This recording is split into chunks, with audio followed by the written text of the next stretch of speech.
তাহলে আমার কিছু হবে না, আমার তাহলে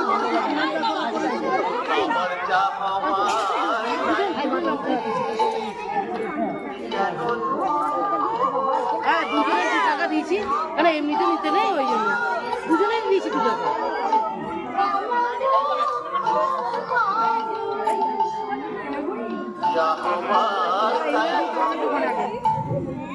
এইমাত্র বাউন্ডার মাইতি বাড়িখানটির আমাদের হরিদাসের 50 টাকা, আমাদের হরিদাসের 80 টাকা দাম করলো।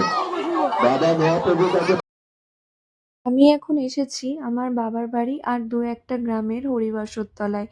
এইখানের কিন্তু অনেক গল্প আছে জানো তো বন্ধুরা। যদি শুনতে চাও অবশ্যই শোনাবো, আমাকে অবশ্যই কমেন্ট করে জানিও যে কিভাবে মহাপ্রভু এখানে মানে ভোগ নিতে চেয়েছিল আর কি। তো যাই হোক, আমি এখানে যেমনভাবেই থাকি আসার চেষ্টা করি। আর আমার বাতাসা উৎসবই করে বাতাসা ছড়ানো হয়ে গেছে, ভোগটা হয় রাত্রিবেলা, আগের দিন থেকে নাম জুড়েছে। এই জায়গাটা আগে অনেকটা ছোট ছিল, কিন্তু এখন যেটা শুনছি এই জায়গাটা নাকি কেউ দান করছে, মানে যতটা বাড়ানো হচ্ছে আর কি। খুবই ভালো। সেই মানে ওনার যেন অবশ্যই খুব ভালো হয়, প্রভুকে দান করছে। তো চলো, আমার ধূপবাতি দেওয়া হয়ে গেছে, আমি একটু ঘুরে নিলাম মহাপ্রভুর চারিদিকে। কেউ 3 বার ঘোরে, কেউ 5 বার ঘোরে, যে যেমন পারে সে তেমন ঘোরে।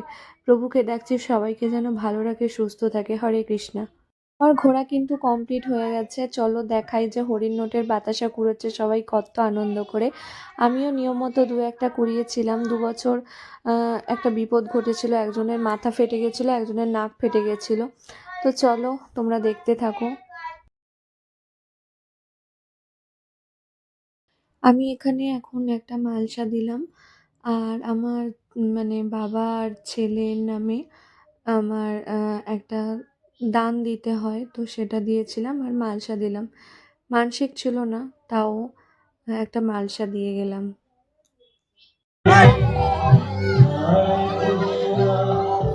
হরে কৃষ্ণ